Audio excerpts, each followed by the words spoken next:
Hey guys, welcome to success Dilip. मैं दिलीप कुमार, स्वागत है आपका। इस वीडियो में बात करने वाले हैं आज की बेहतरीन परमानेंट सरकारी नौकरी की नई भर्ती के बारे में, जो कि वैकेंसी रिलीज की गई है बेल की तरफ से।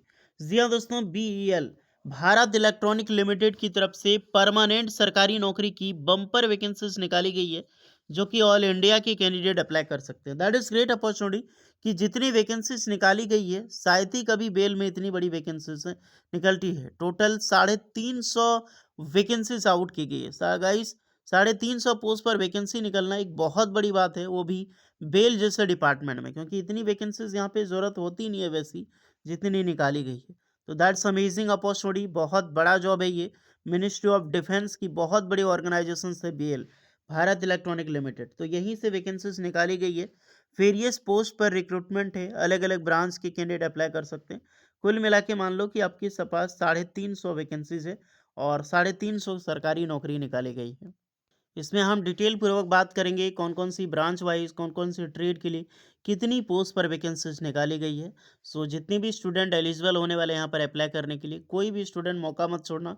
That's amazing opportunity. चलिए डिटेल में डिस्कस करते हैं, आगे बढ़ते हैं। इससे पहले रिक्वेस्टेड होगी, चैनल पे अगर आप नए हैं so please do subscribe and hit the bell icon, ताकि इसी तरह लेटेस्ट गवर्नमेंट जॉब से रिलेटेड अपडेट आपको हमेशा मिलते रहे।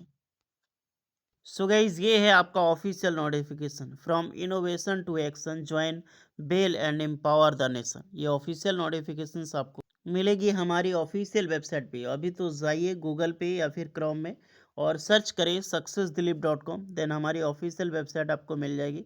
देख सकते हैं लोगो वगैरह सब कुछ। यहाँ पर लगातार आईटीआई की जॉब्स अपडेट, डिप्लोमा की जॉब्स अपडेट और बीटेक इंजीनियरिंग की जॉब अपडेट लगातार पब्लिश की जाती है। बहुत सारी रिक्रूटमेंट आईटीआई स्टूडेंट के लिए निकाली गई है। टाटा पावर की है, एम्स की तरफ से बम्पर सरकारी नौकरी, thermal power plant, Jindal stainless, CSR की तरफ से परमानेंट नौकरी है। आईटीआई ट्रेड्समैन की मेट की भर्ती निकाली गई है। तो बहुत सारी पोस्टें हैं, डिप्लोमा की भी है, बीटेक की भी है। चाहे परमानेंट सरकारी नौकरी हो, परमानेंट प्राइवेट नौकरी हो, या फिर वो अप्रेंटिसशिप हो, सारी अपडेट मिलती है।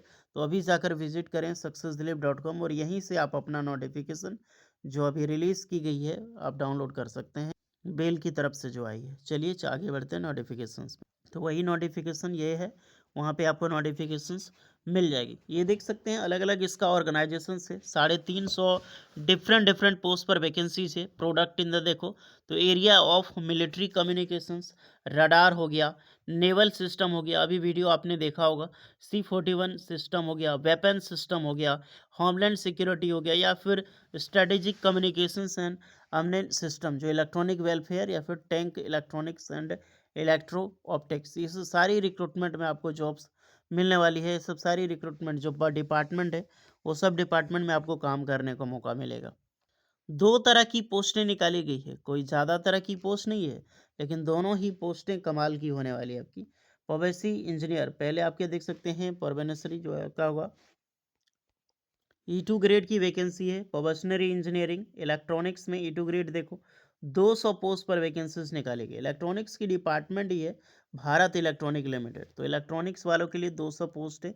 नेक्स्ट है प्रोफेशनल इंजीनियरिंग में, मैकेनिकल इंजीनियरिंग के लिए इसमें टोटल 150 पोस्ट पर वैकेंसीज निकाली गई है। 150 और 200 हो गया आपका 350।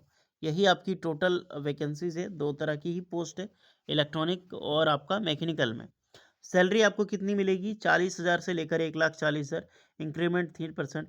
और इन हैंड सीटीसी अगर देखो, यानी टीए लगा के पक्स मिला के, महारत्ना कंपनी है ना, पक्स वगैरह मिला के बहुत बड़ी मिल जाएगी। 13 लाख का सीटीसी आपको मिलने वाला हो। दैट्स अमेजिंग, बहुत बड़ी सरकारी नौकरी।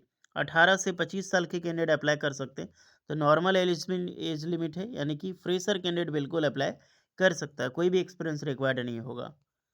मिनिमम एलिजिबिलिटी क्राइटेरिया क्या क्या होने वाली है, तो इसमें अप्लाई करने के लिए जो इंजीनियरिंग की वैकेंसीज है इलेक्ट्रॉनिक्स में, तो इलेक्ट्रॉनिक्स में अप्लाई करने के लिए बीटेक या फिर बीएससी आपने कर रखी हो, यानी कि क्योंकि डिग्री लेवल की पोस्ट ही है ये। बीटेक जो आपने डिप्लोमा करके भी डिग्री किया है, बीएससी इंजीनियरिंग किया है, या फिर बीटेक बीएससी किया है electronics and electronic communication engineering में, तो बिल्कुल आप अप्लाई कर सकते हैं। यानी कि अगर आपने इलेक्ट्रॉनिक्स भी किया तो भी एलिजिबल है, इलेक्ट्रॉनिक एंड कम्युनिकेशंस किया तो भी आप अप्लाई यहाँ पे कर सकते हैं। नेक्स्ट है 150 मैकेनिकल इंजीनियरिंग्स के लिए, तो बीटेक या फिर बीएससी मैकेनिकल इंजीनियरिंग के कैंडिडेट अप्लाई कर सकते हैं। तो सिंपल सी ब्रांच है। पोस्ट कैटेगरी वाइज एक बार ज़रूर चेक कर लें कि कैटेगरी वाइज आपकी कितनी पोस्ट है, आपको आसानी होगी फॉर्म अप्लाई करने में। याद रहे फर्स्ट क्लास के साथ पास आउट होनी चाहिए बी बीटेक। ये नहीं कि अगर आपने थर्ड क्लास से पास आउट हो, नॉर्मल परसेंटेज है, तो बिल्कुल आप अप्लाई नहीं करें। ब्रांच एक बार बढ़िया से देख लो, electronics, electronic and communications, electronic telecommunications, communication telecommunications and mechanical discipline, यानी कि जो मैकेनिकल इंजीनियरिंग है वो है। तो जो भी इंटरेस्टेड कैंडिडेट है इसमें ज़रूर अप्लाई कीजिएगा। ये पोस्ट आपने देख ली, 18 से 25 साल के कैंडिडेट अप्लाई कर सकते हैं। एज में रिलैक्सेशंस मिलने वाली है। एसटी एस लोग को 5 साल की, ओबीसी वालों को यहाँ पर 3 साल की रिलैक्सेशंस मिलेगी। परमानेंट सरकारी नौकरी है, nature of duty totally permanent होगी और डिग्री विथ डिसेबिलिटी, जिसमें 40% का डिग्री विथ डिसेबिलिटी जो है वो रखा जाता है। नंबर ऑफ पोस्ट 350 पोस्ट है, जो कि आपने देख ली। प्लेस ऑफ पोस्टिंग तो इंडियाज़ के डिफरेंट डिफरेंट जहाँ पर ओपनिंग है, जैसे कि कर्नाटका, यूपी, महाराष्ट्र, तेलंगाना, तमिलनाडु, आंध्र प्रदेश और हरियाणा, उत्तराखंड एंड महाराष्ट्र, नवी मुंबई में यहाँ पे जो पोस्टिंग आपकी होगी, इसमें से कहीं भी एक जगह पे आपको ली जाएगी। लास्ट डेट है 31 जनवरी 2025 तक फॉर्म अप्लाई करने की। एप्लीकेशन फ़ी ज़्यादा ही है, 1000 रुपये एप्लीकेशन फ़ी है और 18% जीएसटी लगने वाला है। तो टोटल 1180 रुपये आपको एप्लीकेशन फ़ी देना है। सबसे बुरा बात यह है कि एक स्टूडेंट से आप 1000 एप्लीकेशन फ़ी ले रहे हो, जहाँ की नॉर्मल एप्लीकेशन फ़ी 100 रुपये ही होना चाहिए, इससे ज़्यादा ले रहे हो। ऊपर से एप्लीकेशंस के साथ 18% का जीएसटी भी ले रहे हो एक स्टूडेंट से, जो कि एक बेरोजगार है, जॉब की तलाश कर रहे हैं, उनसे 1100 रुपया सिर्फ एप्लीकेशन फ़ी लेता है। अब जो नॉर्मल स्टूडेंट है, जो वीक स्टूडेंट है फाइनेंशियली, वो कैसे अप्लाई करेगा ज़रा बताइए। तो ये है हमारी गवर्नमेंट का, भारत में रहना है तो ये सब टैक्स झेलना होगा। सोचो कि एक तो फॉर्म फी है भैया, फॉर्म फी में टैक्स लगा देता है गवर्नमेंट। तो कितना गंदा गवर्नमेंट है भारत का। Manual of online application form 31 जनवरी 2025 तक आप देख सकते हैं। जनरल इंस्ट्रक्शंस अप्लाई करने की पूरी डिटेल्स आपको मिल जाएगी यहाँ पर। जो भी कैंडिडेट एलिजिबल एक बार ज़रूर फॉर्म अप्लाई करें। फॉर्म अप्लाई करना है, इसकी लास्ट डेट आपको मिल जाएगी 31 जनवरी तक। स्टेप बाय स्टेप बताया गया है कि फॉर्म कैसे भरना है, सिलेक्शन प्रोसीजर क्या होगा, सारी चीज़ें एक बार डाउनलोड कर लीजिएगा, नोटिफिकेशन सक्सेस दिले पे मिल जाएगी। लिस्ट ऑफ एग्ज़ाम सेंटर तो ये आपका लिस्ट है। हालाँकि जो भी आपकी एरियाज़ है, यानी कि जो आपका सिटी है, वो हर सिटी में आपको नॉर्मल से देखने को मिल जाएगी। यानी कि ये नहीं जो हर सिटी हो गया। जहाँ से वैकेंसी निकाली गई है वहाँ पर आपको निश्चित ही मिलेगी। या फिर आपका जो कैपिटल है वहाँ पर होगा। जैसे झारखंड का है, झारखंड का वैकेंसी अगर नहीं भी है, लेकिन रांची में एग्ज़ाम सेंटर आपका ले लिया जाएगा। ओके, तो ये पूरी डिटेल है, सिलेबस की जानकारी यहाँ पर दे दी गई है, किस प्रकार से क्वेश्चन आपका रहेगा, एप्लीकेशन फ़ी किसका किसका लगने वाला है।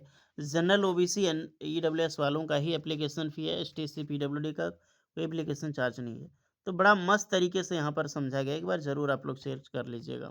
सारा लिंक आपको डिस्क्रिप्शन में डाल दूंगा। ओके, बाकी बात कोई डाउट है तो कमेंट कीजिएगा। मिलते हैं नेक्स्ट वीडियो में, तब तक के लिए जय हिंद।